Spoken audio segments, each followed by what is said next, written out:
Excellent. Firebase cloud மெசேஜிங்கில் இந்த கிளாஸில் என்ன பார்க்க போகிறோம் அப்படின்னா, ஃபயர்பேஸ் க்ளவுட் மெசேஜிங் பண்ணுறதுக்கு நம்ம என்ன செட்டப் பண்ணணும், அதாவது ஃபயர்பேஸில் என்ன பண்ணணும், நம்மளுடைய ஆப்பில் என்ன பண்ணணும் அப்படிங்கிறத பார்க்க போகிறோம். ஸோ இப்போ ஃபஸ்ட்டு பார்த்தீங்க அப்படின்னா, ஃபயர்பேஸில் என்ன பண்ணணும்னா ஒரு ஆப் நம்ம க்ரியேட் பண்ணணும். இதுக்கு முன்னால் கிளாஸில் என்ன பண்ணியிருந்தோம் அப்படின்னா, ஒரு ப்ராஜெக்ட் எப்படி க்ரியேட் பண்ணுறது அப்படின்றத பற்றி பார்த்துருந்தோம். ஏன்னா ப்ராஜெக்டை க்ரியேட் பண்ண மாட்டி தான் நான் அதுக்கப்புறம் ஒரு ஆப்பை நம்ம க்ரியேட் பண்ண முடியும்.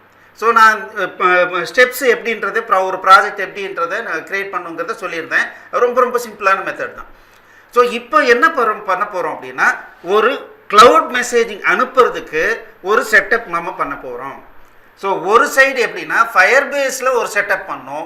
அந்த ஃபயர்பேஸில் வர செட்டப்னு கைட்லைனை பேஸ் பண்ணி நம்மளுடைய ஆப்பில் ஒரு செட்டிங் நம்ம பண்ணணும். ஓகே. ஸோ இப்போ பார்த்தீங்க அப்படின்னா நம்மகிட்ட ரெண்டு விஷயங்கள் இருக்குது. ஸோ ஒரு விஷயம் என்ன அப்படின்னா, இந்த ப்ராஜெக்ட் ஃபயர்பேஸினுடைய ஃபயர்பேஸ் மெசேஜிங் ஆப் அப்படிங்கிற ஒரு ப்ராஜெக்ட் நான் க்ரியேட் பண்ணியிருக்கேன். அதில் பார்த்தீங்க அப்படின்னா இன்னொரு ப்ராஜெக்ட் ஆப் வந்து ஆட் பண்ணியிருக்கேன். ஸோ இதில் எத்தனை ஆப் வேணாலும் நம்ம ஆட் பண்ணிக்கலாம். இதில் வந்து நம்ம ஆட் ஆப்னு கொடுத்து ஒரு ஆப் ஆட் பண்ணலாம்.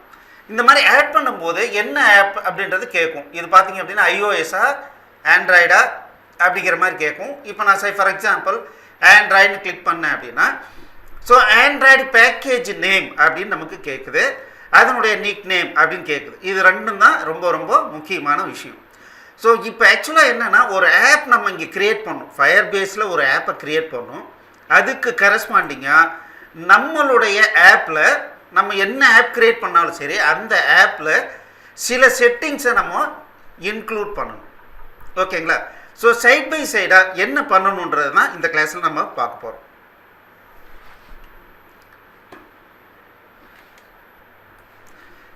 ஓகே.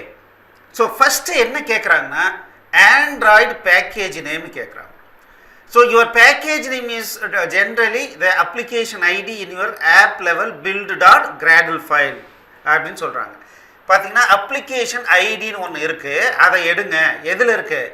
build.gradle ஃபைலில் இருக்குது அப்படின்னு சொல்கிறாங்க. அதாவது நம்மளுடைய ஆப்பில் ஆண்ட்ராய்டுன்ற ஃபோல்டரில் பார்த்தீங்கன்னா, ஸோ இங்கே பார்த்தீங்கன்னா build.gradle அப்படின்னு ஒன்று இருக்குது. ஸோ இதில் பார்த்தீங்கன்னா அப்ளிகேஷன் ஐடி அப்படின்னு ஒன்று இருக்குது அப்படின்னு சொல்கிறாங்க. அதை தான் நம்ம யூஸ் பண்ணோம்.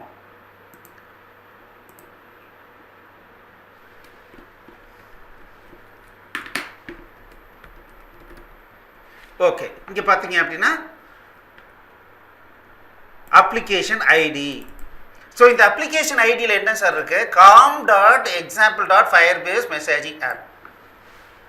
அதாவது பார்த்தீங்க அப்படின்னா, நம்ம ஃபயர்பேஸ் _ மெசேஜிங் ஆப் அப்படின்னு ஒன்று க்ரியேட் பண்ணோம்னா நார்மலாகவே டிஃபால்ட்டாக என்ன ஆகும் அப்படின்னா com.exampleனு வரும்.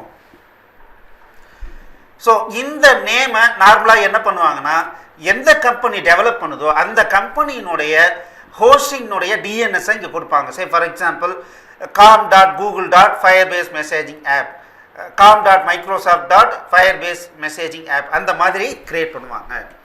ஸோ இப்போ நம்ம என்ன பண்ணுறோன்னா, ஆண்ட்ராய்டில் ஆப்புக்குள்ளார build.gradleனு ஒரு ஃபைல் இருக்குது. அதில் போய் அப்ளிகேஷன் ஐடின்றதை நம்ம சர்ச் பண்ணோன்னா இங்கே என்ன நேம் இருக்கோ அந்த நேமை நம்ம போட்டு என்ன பண்ணோம், இங்கே கொடுக்கணும். ஸோ இப்போ பார்த்தீங்க அப்படின்னா you already have an app with that package. So இந்த நேமில் நான் ஆல்ரெடி க்ரியேட் பண்ணிட்டேன். சரிங்களா? ஸோ ரொம்ப ரொம்ப சிம்பிள். ஸோ இங்கே நான் நேமை கொடுத்துட்டு ஏதோ ஒரு என்னுடைய அப்ளிகேஷன் சம்மந்தமாக ஏதாவது ஒரு நிக்நேமை கொடுத்துட்டு ரெஜிஸ்டர் ஆப்னு கொடுத்தோம்னா ஃபர்ஸ்ட் ஆப்ரேஷன் முடிஞ்சிடும். அதாவது ஆப் க்ரியேட் ஆகிடும். அதுக்கப்புறம் கான்ஃபிகரேஷன் ஸ்டெப்ஸ் தான் வரும். ஸோ இந்த கான்ஃபிகரேஷன் ஸ்டெப்பை நான் இதை பேஸ் பண்ணி நான் இப்போ உங்களுக்கு சொல்லிக் கொடுக்க போகிறேன்.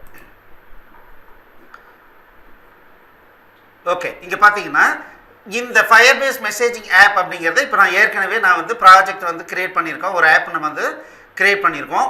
இதில் பார்த்தீங்கன்னா எஸ்டிகே செட்டப், அதாவது Firebase messaging app for students. So இங்கே பார்த்தீங்கன்னா com.example.firebase messaging appனு ஒரு ஆண்ட்ராய்டு ஆப் க்ரியேட் பண்ணியிருக்கேன். இதில் பார்த்தீங்கன்னா எஸ்டிகே இன்ஸ்ட்ரக்ஷன்ஸ் அப்படின்னு கொடுத்துருக்காங்க. சரி, இதில் போகணும் அப்படின்னோம்னா இங்கே பாருங்கள் எப்படி நம்ம க்ரியேட் பண்ணியிருக்கோம், ரெஜிஸ்டர் பண்ணியிருக்கோம்.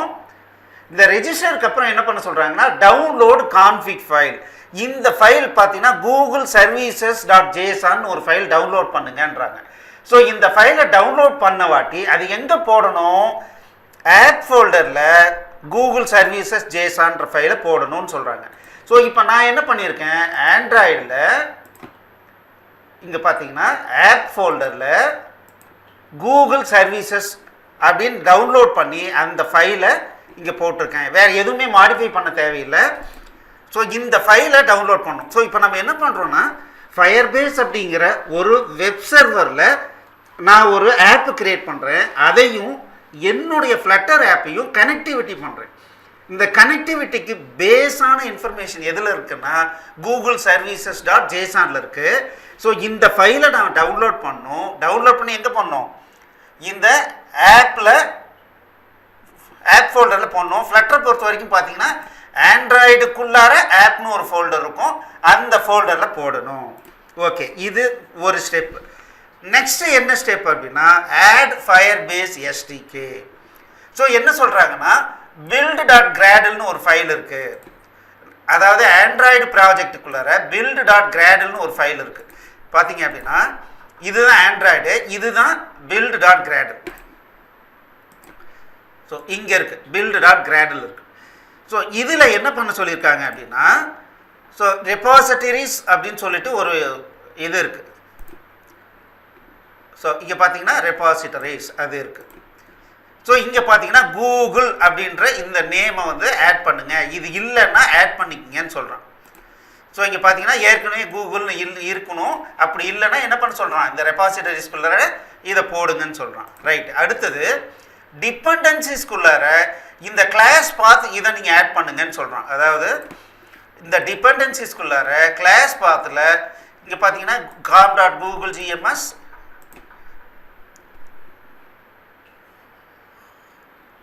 Okay Google GMS Google services 4.3.10. So இதை இந்த லைனை ஆட் பண்ணிக்கிங்கன்னு சொல்கிறாங்க. ஸோ இதை ஆட் பண்ணியாச்சு. அதுக்கப்புறம் ஆல் ப்ராஜெக்ட்ஸில் ரெபாசிட்டரிஸில் கூகுள்னு இருக்கணும் அப்படின்றாங்க. அப்படியே கீழே வந்தோம்னா ஆல் ப்ராஜெக்ட்ஸு, அதில் ரெபாசிட்டரிஸ், அதில் கூகுள். ஸோ இதில் பார்த்தீங்கன்னா இந்த மேலேயும் கீழேயும் இது கண்டிப்பாக இருக்கும். இந்த ஒரு லைனை மட்டும் நம்ம ஆட் பண்ணணும். ஸோ இது ஒரு ஸ்டெப்பு, இது ஒரு ஸ்டெப் முடிக்கணும். அதுக்கடுத்தது என்ன ஃபைலு, ப்ராஜெக்டில் அதாவது ஆண்ட்ராய்டு ப்ராஜெக்ட் ஃபோல்டரில் ஆப் அப்படிங்கிற ஃபோல்டருக்குள்ளார build.gradle இருக்குது. ஸோ இங்கே பார்த்தீங்கன்னா இப்போ நம்ம என்ன பண்ணோம், ஆண்ட்ராய்டில் build.gradle இருக்குது, ஆப்புக்குள்ளார பார்த்தீங்கன்னா build.gradle இருக்குது. ஸோ இதில் சில சேஞ்சஸ் பண்ணணும் அப்படின்னு சொல்கிறாங்க. என்ன சேஞ்சஸ் பண்ணணும்? ஸோ இங்கே பார்த்தீங்கன்னா ஆட் திஸ் பிளகின், அதாவது அப்ளை பிளகின் போட்டுட்டு com.google.gms.google services. ஸோ இங்கே பாருங்கன்னா இந்த அப்ளை பிளகின் எங்கே இருக்கோ அங்கே வந்துட்டு இந்த ஒரு லைனை ஆட் பண்ணிக்கணும், இந்த ஒரு லைனை ஆட் பண்ணிக்கணும். ஸோ அதை தான் இங்கே கொடுத்துருக்காங்க. தென் டிபெண்டன்சிஸில் இம்போர்ட் த ஃபயர்பேஸ் BOM. ஸோ இந்த இம்ப்ளிமெண்டேஷன் அப்படிங்கிற இதை வந்து டிபெண்டன்சிஸில் போடணுன்றாங்க. ஸோ இது நான் வரேன், கீழே வரேன் பார்த்தீங்கன்னா டிபெண்டன்சிஸ் இருக்குது. ஸோ இதில் இம்ப்ளிமெண்டேஷன் பிளாட்ஃபார்ம் இந்த இது இருக்கு இல்லைங்களா, இதை காப்பி பண்ணி போடுங்க அப்படின்னு சொல்கிறாங்க. Okay, right. ஸோ இது முடிச்சிட்டோம்னா ஒரு வேலை முடிஞ்சது. ஸோ எது பண்ணியிருக்கோம், so first step Google services JSON வந்து நம்ம இந்த இடத்துல போடணும், ஆப்புக்குள்ளார போடணும். அதுக்கப்புறம் ஆண்ட்ராய்டு ஃபோல்டரில் இருக்கிற build.gradle சில செட்டிங்ஸ் மாற்றணும். அதுவும் இல்லாமல் ஆப்புக்குள்ளே இருக்கிற build.gradle சில செட்டிங்ஸை நம்ம செட் பண்ணிக்கணும். அடுத்தது நெக்ஸ்ட்டு, அவ்வளோதான். இது கொடுத்துட்டோம்னா கண்டினியூ டு கன்சோல். ஸோ இந்த ரெண்டு வேலை மட்டும் நம்ம பண்ணிட்டோம்னா இப்போ நம்மளுடைய ஆப்புக்கும் ஃபயர்பேஸுக்கும் கனெக்டிவிட்டி கிடைச்சிருச்சு அப்படின்னு அர்த்தம். எப்படி கனெக்டிவிட்டி கிடைச்சிது, ஃபயர்பேஸில் ஒரு மொபைல் ஆப் க்ரியேட் பண்ணியிருக்கோம், ஆண்ட்ராய்டு ஆப் க்ரியேட் பண்ணியிருக்கோம். இந்த ஆப்பில் சில செட்டிங் கொடுத்துருக்காங்க, அதெல்லாம் எடுத்து நம்ம நீங்கள் எந்த ஃப்ளட்டர் அப்ளிகேஷனாக இருந்தாலும் சரி அந்த ஃப்ளட்டர் அப்ளிகேஷனை கனெக்டிவிட்டி இந்த மாதிரி பண்ணிக்கலாம். ஸோ நீங்கள் இந்த ஆண்ட்ராய்டு ப்ராஜெக்ட் க்ரியேட் பண்ணும்போதே என்ன பண்ணணும், ஸ்டெப் பை ஸ்டெப்பாக அது கைட் பண்ணும். அப்படியே நீங்கள் விட்டுட்டாலும் என்ன பண்ணலாம், உங்களுடைய ப்ராஜெக்டில் கீழே வந்தீங்க அப்படின்னா யுவர் ஆப்ஸ்னு இருக்கும், அதில் உங்களுடைய ஆப்பை செலக்ட் பண்ணி எஸ்டிகே இன்ஸ்ட்ரக்ஷன் கொடுத்தீங்க அப்படின்னா எப்போனாலும் இந்த இன்ஸ்ட்ரக்ஷன் ஃபாலோ பண்ணி நீங்கள் எல்லா செட்டிங்ஸும் கரெக்டாக இருக்குதான்றதை பார்த்துக்கலாம். ஸோ இன்றைக்கி உங்களுக்கு என்ன ஹோம்ஒர்க் அப்படின்னா, இந்த விஷயத்தை உங்களுடைய ஃபயர்பேஸ் லாகினில் போயிட்டு உங்களுடைய ஒரு ஃப்ளட்டர் ஆப் க்ரியேட் பண்ணுங்கள். நார்மல் ஃப்ளட்டர் ஆப் க்ரியேட் பண்ணுங்கள். க்ரியேட் பண்ணிவிட்டு இந்த என்னென்ன இப்போ செட்டிங்ஸ் சொன்னமோ இந்த செட்டிங்ஸ்லாம் கரெக்டாக செட்டப் பண்ணிக்கோங்க. செட்டப் பண்ணிவிட்டு அடுத்த கிளாஸுக்கு வாங்க. நம்ம அடுத்தது இன்னும் என்னென்ன ஸ்டெப் பண்ணணுன்றதை நம்ம பார்க்கலாம். தேங்க்யூ.